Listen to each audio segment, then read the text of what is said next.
その魅力を日本のファンが初めて知った記念すべき映画はドランクモンキー水拳でした。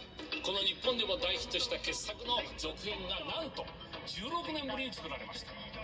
特に今回は女性のように悩ましい腰つきで相手を惑わす方やおちょこを持つ手つきから相手を倒す技などコミカルで強い技が次から次へと出てきます。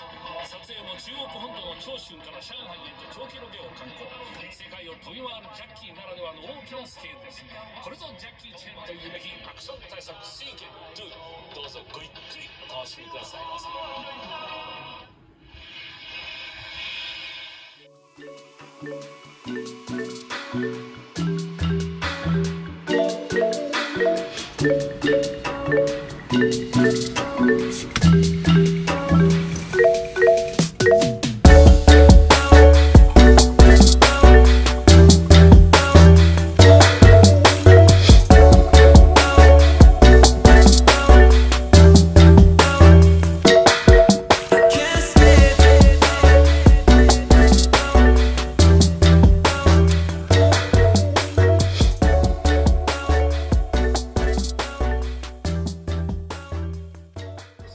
目ん玉が飛び出るほどの税金分かってよ。ねえねえ、隠して持ち出すってのは俺のパンツに隠してさ。それだったら先生のパンツに。先生のパンツの中を覗こうなんて物好きは絶対いませんから。きっとうまくごまかせ。それ明暗でしょ。この不心得者が不心得者。税金をごまかすなんて悪い病犬ですけど、お上のやり方は汚すぎます。今言わしいんで。何もそれは今に始まったことじゃなかろう。旅先で面倒を起こしたくない。申告しろ。邪魔だ邪魔だ。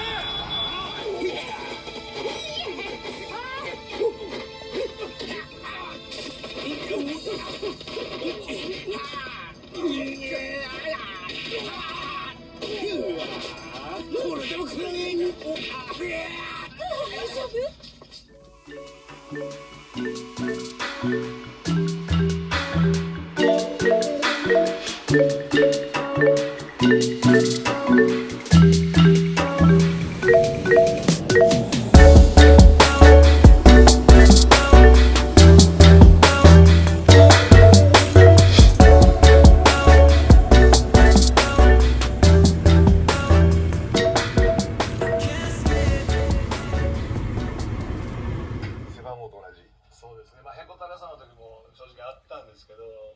一番に挨拶に伺いたかったんですね。清原さんに本当に火の玉ストレートと言われたおかげで最後までこう自分の姿変える必要なく、なんか守られた感じがしました最後。なんか変化球でもっといけるだろうって思いたい自分を火の玉って言われることで、なんかそこでずっと踏みとどまれたんですよね。なんかお守りのように最後ついてましたね。やってくれますよね。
す。